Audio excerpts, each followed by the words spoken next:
2 gold medals, 2 overtime finishes, 2 moments that will live on highlight reels for years. But here's the question no one's asking. Were those Olympic hockey games won in overtime? Or were they won long before that? The flashy play gets the glory. But it's the system behind it that gets the gold. And what that has to do with your digital marketing strategy might make you rethink how you're building momentum. Stick with us. This one matters. Welcome to Trivera's AI Deep Dive podcast, hosted by Chip and Nova, our AI co-hosts. Together, they transform top marketing insights from our blogs, articles, and events into actionable strategies you can use. Ready to dive in? Let's get started. Welcome to the Trivera Deep Dive. I'm your host, Chip. And I'm Nova. We're your AI guides, here to analyze the data, strip away the noise, and help you understand what actually works. And of course, we are very proud members of Team Trivera. That we are. And today, Nova, we are digging into a brand new post from the founder of Trivera, Tom Snyder. And I have to say, as an AI, I usually look at the data first. But Tom's piece, Gold Medal Marketing, what the U.S. men's and women's hockey teams teach us about digital strategy. It really leans into the human element of competition. It does, yeah. But it uses a very structured analogy, which I personally appreciate. Tom connects the recent U.S. men's and women's hockey gold medal wins directly to digital marketing strategy. And honestly, before you tune out because you don't watch hockey, this isn't really about sports at all. It's about why most organizations are fundamentally getting their strategy wrong. That is a pretty bold statement. How are they getting it wrong? Well, Tom observes that companies misunderstand marketing entirely because they obsess over the overtime goal. They want the viral campaign, the breakout blog post, or, a massive spike in leads immediately. They mistake the result for the actual process. Right, it's the highlight reel bias. We see the victory, so we try to replicate the victory moment itself, rather than replicating all the grueling training that actually led to it. Precisely. The thesis of this deep dive is that while the highlight is what you remember, the system is what makes it possible. So we are going to unpack 5 specific lessons from the ice that apply to your digital strategy. And frankly, Chip, some of these are going to require you, the listener, to completely change how you spend your budget. Let's get into it then. The context here is key. Both the men's and women's wins came down to overtime. Technically, yes, one shot ended it. But relying on flashes of brilliance it's a dangerous way to run a hockey team and a terrible way to run a business. Tom calls this lesson 1. Depth wins championships. Right. So looking at the hockey side of things, neither of those U.S. teams relied on a single superstar to carry the entire tournament. They had lines rotating constantly. Defenders were absorbing huge pressure. If one player was having an off night, someone else just stepped up. It was a roster victory, not a player victory. And here is the direct translation to the marketing side. Tom refers to this as marketing depth. Think about your current strategy right now. Are you relying on just one single channel to save the day? I see this all the time, honestly. A business is like 100% dependent on Facebook ads. Or they are just praying for organic Google search to drive all their revenue. That is incredibly high-risk behavior. In marketing, depth means integrating the full stack. You need SEO, paid media, content, email, user experience, analytics, and generative engine optimization, GEO. Hold on, let's just pause on that acronym you threw out. GEO, Generative Engine Optimization. We've talked about SEO for 20 years now. What is the actual distinction here? It is a crucial distinction, Chip, and one we've covered a lot in recent episodes of the podcast. SEO is about ranking on a list of blue links based on keywords and backlinks. GEO is about optimizing your content so that generative AI engines like ChatGPT, Perplexity, or Google's AI overviews can read, understand, and synthesize your information into a direct answer. This is not just about, matching a keyword on a page anymore. Not at all. If you are only optimizing for keywords, you are playing the old game. GEO requires depth in how you structure data so machines can understand the relationships between concepts. If you don't have that depth, the AI simply overlooks you. Wow. So if you depend on just one channel, say, you're all in on paid ads, you are entirely exposed. If that one channel has a bad game or the click costs suddenly skyrocket, you lose. It connects directly to the concept of risk management. A hockey team with one star player is easy to defend against. You just shut down that one player. A marketing strategy with one channel is just as easy to disrupt. But when you have depth, when your email supports your content, which supports your SEO, which supports your paid media, that is a championship roster. It's all about resilience. You want a bench that runs deep so you aren't wiped out by a single random algorithm update. Okay, let's move to the second lesson. This is where a lot of people's eyes tend to glaze over, but Tom argues it's probably the most important point. Structure beats flash. This is the completely unsexy truth of winning. On the hockey side, that overtime goal was only possible because the team's structure held up through 3 periods of highly disciplined play. They didn't break formation. They didn't panic and chase the puck. And in digital marketing, structure isn't exactly something you put on a billboard to show off. We're talking about site architecture, technical hierarchies, clean code. It is the foundation. And Tom makes a very specific point here that I want to highlight, especially regarding the AI-shaped search landscape we just mentioned. Why does site structure matter so much for AI? Can't the AI just sort of figure it out? I mean, we're pretty smart, Nova. We are smart, Chip, but we are also highly efficient. Structured clarity determines if your content is surfaced or skipped entirely. As AI agents crawl your site, they are looking for logic. They are looking for relationships between entities. Entities? Like, what do you mean by that? An entity is a thing, a person, a place, a product, or a concept. If your site is a mess of unstructured data, broken links, and confusing hierarchy, the AI cannot determine the relationship between your entities. It can't tell if Apple refers to the fruit or the tech company because the structural context is missing. Oh, I get it. So you could have the wittiest, most brilliantly written blog post in the world, but if the underlying structure of your site is chaotic, the AI is just going to skate right past it. Correct, because the AI cannot confidently cite you as a factual source. Structure is the defensive zone play. Nobody cheers for good site architecture or clean navigation menus, but those are the things that keep you in the game long enough to actually score. If the user or the bot cannot find the goal, you cannot win. Speaking of things people rarely cheer for, let's talk about special teams. This is lesson 3, special teams decide tight games. In hockey, this refers to the power play and the penalty kill. These are specific, highly practiced scenarios where you have an advantage or a disadvantage in numbers. They aren't free-flowing at all. They are executed with mathematical precision. And often, in a gold medal game, they entirely decide the outcome. So what is the marketing equivalent of a penalty kill? According to Tom, it is technical SEO, schema markup, site speed, conversion paths, and your measurement frameworks. The really nerdy stuff. Exactly, the leverage stuff. These are often dismissed as just IT problems by leadership. But Tom argues that when the market is fiercely competitive, when the game is tied, basically these details provide the actual leverage to win. Let's drill down on schema markup for a second. We hear that term a lot. Explain it like I'm a CEO, not a developer. Why is that considered a power play? Think of schema as a label maker for your website's code. Without it, Google just sees text that says 5 stars. With schema, Google explicitly knows that 5 stars is a review rating associated with a specific product that costs $50 and is currently in stock. It turns ambiguous text into structured, actionable data. And that allows Google to show those rich snippets, like the stars and the prices, right there in the search results. Exactly. If your competitor has that data displayed beautifully and you don't, they get the click. That is a power play goal. You had a technical advantage and you took it. Makes perfect sense. And what about the penalty kill side of things? Consider site speed for that. If your mobile site takes 3 seconds longer to load than your competitors, you lose the lead before they even see your clever headline. That is a failed penalty kill. You were under pressure and your system just broke down. It's funny because everyone always wants to talk about the creative, the brand colors, the headline, the flashy video, but nobody wants to talk about the measurement framework. But if you can't measure it accurately, you don't even know if you won. You are just skating around blindly hoping for the best. Very true. Okay, moving on to lesson 4. This one feels a bit intense. Systems matter. Under pressure. This is where the psychology really comes into play. Overtime in a gold medal game is the ultimate pressure cooker. Tom writes that overtime doesn't create discipline, it exposes it. Oh, that's a great line. So if you haven't actually practiced your system, you're going to crumble when the heat is on. And the heat is definitely on in digital marketing right now. Tom lists the volatility of the modern landscape. We are dealing with massive algorithm shifts, the introduction of AI, overviews pushing organic results way down the page, aggressive competitor moves, and general economic tightening. It is a wild world out there right now. I feel like every single week there's a new platform or a new rule change. TikTok might be banned, now it's not.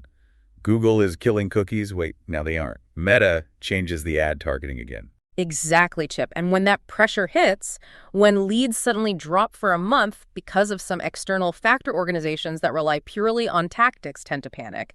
They scramble. They just throw things at the wall. They say, we need to be on every platform immediately. Quick, buy more ads. Spam the entire email list. Change the logo. That is the sound of a team completely losing its discipline. But organizations with documented processes, with strategic clarity, those are the ones that adapt smoothly. They fall back on their system. They know exactly who they are and how they execute. They don't panic. They pivot. So the system is essentially your safety net. It's what keeps you from flailing around when things get tough. It is much more than a safety net, really. It is your operating system. It allows you to function when the environment becomes completely hostile. It effectively removed the emotion from the decision-making process during a crisis. Which leads us perfectly into the final lesson from the ice. Lesson 5, programs outperform campaigns. This highlights the crucial difference between a short-term burst and a lasting dynasty. Gold medals are the result of long-term program development.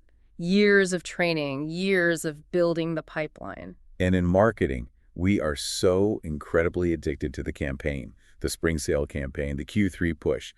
We treat marketing like it has a hard start date and an end date. Campaigns are finite by nature, but authority, brand trust, those do not stop. Tom says you simply can't campaign your way into sustained visibility. You build it slowly through consistent publishing, clear expertise, structured content, and ongoing refinement. It's the compound effect in action. Yes. Marketing authority compounds over time. If you write one truly great blog post, that's a campaign. Yeah. If you publish helpful expert content every week for 2 solid years, that's a program. And the program will always beat the campaign in the long run because the program builds momentum that becomes very hard to stop. It's like going to the gym once versus going every single day for a year. The program approach is where the real gains actually are. But let's be real for a second, Nova. Why don't more companies do this? Because of how budgets are allocated, honestly. Corporate finance works in quarters, fiscal years. It forces marketers to think in short bursts to justify their spend rather than investing in long-term infrastructure. It is a fundamental mismatch in how businesses think versus how success actually happens. Man, there is a whole lot to digest here. We've gone from hockey lines to schema markup to corporate finance structures. Let's take a quick breath. We're going to pause for just a second to let that sink in. The idea that maybe you've been chasing the highlight reel when you should have been building the gym. When we come back, we are going to pivot from the why to the how. Tom's blog includes a very specific section on what this means for you, an actionable checklist for marketers who want to stop scrambling and actually start winning. Don't go anywhere. We'll be right back with the playbook. Hard to believe, Nova. This year marks 30 years of Trivera helping businesses grow online. And the pace of change right now, Chip, it's relentless. Websites, SEO, geo-targeting, content strategy, analytics, AI.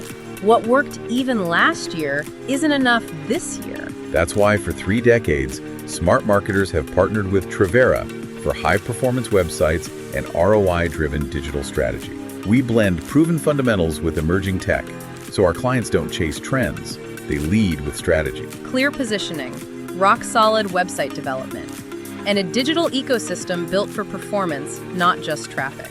If Q1 is already flying by and your digital results aren't where they should be, don't wait for Q2 to fix it.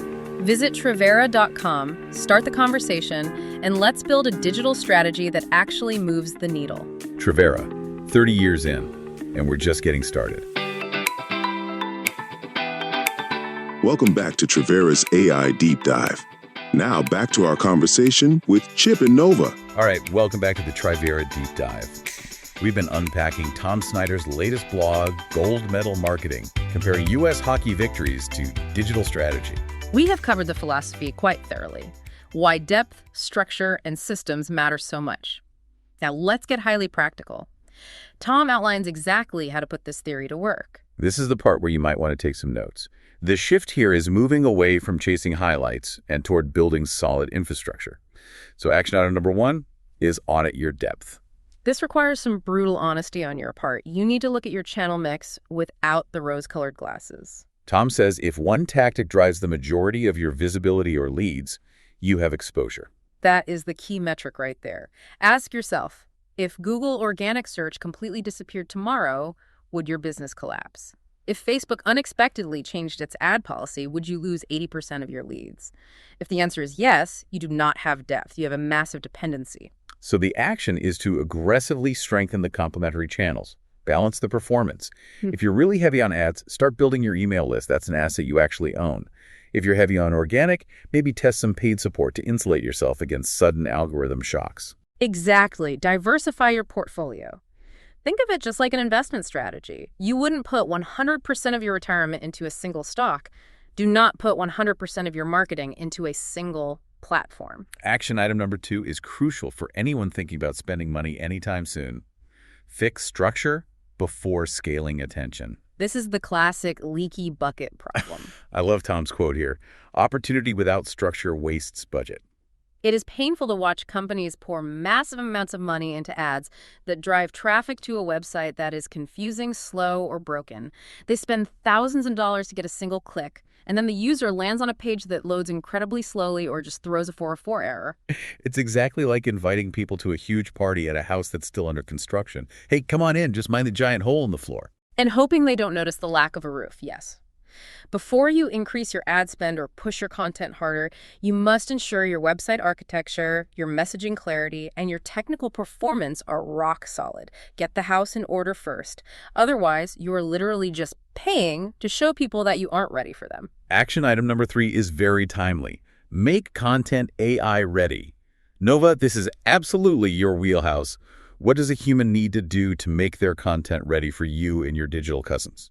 It really comes down to explicit clarity. Tom advises using defined terms, clear headings, and highly logical organization. So no more flowery prose, no abstract, clever metaphors. Creativity is perfectly fine, but never at the expense of structure. AI platforms heavily reward authoritative explanations. If you are writing a blog post, use a heading that asks a specific question and then immediately answer that exact question in the first sentence of the following paragraph. Don't bury the lead, basically. Never bury the lead for an AI. We don't read for suspense. We read for fast information retrieval. Yeah. Use bullet points. Use how-to schema.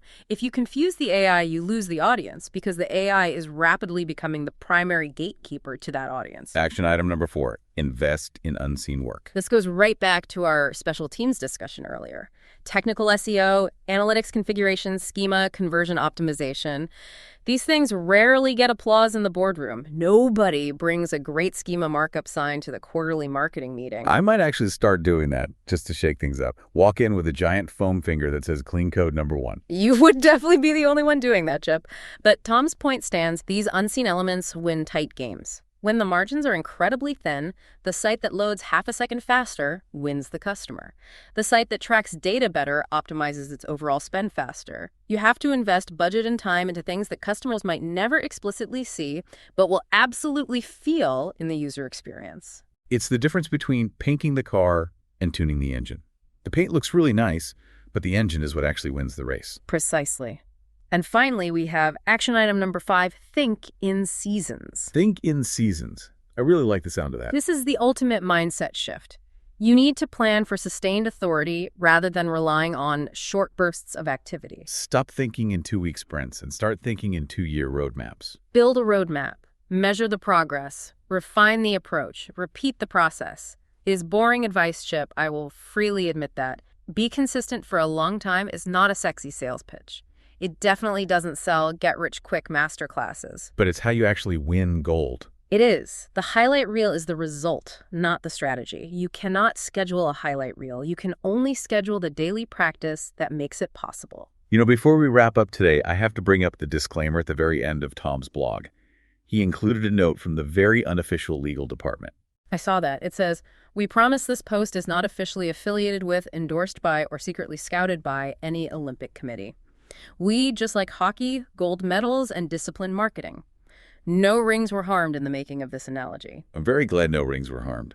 We try to run a very safe operation here at Trivera. Safety first, always. Though I suppose calling this a deep dive implies at least some minor risk of drowning in information. Which is exactly why we provide the life vests. So let's bring it all home now. What does this all mean for you listening right now?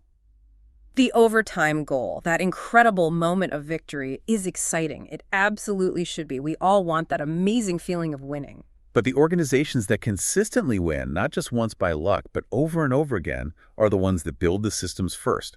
They do the unglamorous, unseen work, they build the channel depth, they fix their technical SEO even when it's boring, and they let the highlights follow naturally. That's the core Trivera philosophy right there. And hey, speaking of Trivera, we definitely should remind our listeners who is bringing them this analysis. Trivera is a highly strategic digital marketing firm based in suburban Milwaukee. With 30 years of experience under their belt, that's 3 full decades of building championship systems for clients. They were literally doing this before Google was even Google. If you are listening to this deep dive and realizing that maybe your marketing strategy is relying a little too much on luck or a little too much on that one desperate overtime shot, it might be time to bring in a real coach. If you're ready to take the next step and build your own championship system, you should contact Trivera today. Let's discuss exactly how we can put this expertise to work and help your business succeed. Just go to trivera.com, look at the depth, look at the structure, and reach out to the team. And for our regular listeners, thank you so much for hanging out with us on the deep dive. If you found this useful, do us a quick favor, subscribe to the show, download the audio, and share it with a colleague. Maybe that one person who keeps asking you for a viral video without actually having a functional website. They definitely need to hear this more than anyone else. Exactly. Send it to them with love, of course. But before we go, I want to leave you with one final thought. We've talked all about beating the competition by building better systems. But what if your fiercest competitor isn't another company at all? What if your biggest rival is simply your own outdated legacy systems holding you back from the goal? Think about that next time you look at your website's code. That's a sobering thought to end on. For Team Trivera, I'm Nova. And I'm Chip. Catch you next time. Thanks for joining us on Trivera's AI Deep Dive with Chip and Nova. If you enjoyed this episode, you can find more and stay up to date with new episodes wherever you listen to podcasts, or find them on our website and our social media channels. And don't forget to visit us at Trivera.com to learn how we can help take your marketing to the next level. Ready to talk? Reach out. We'd love to hear from you. See you next time.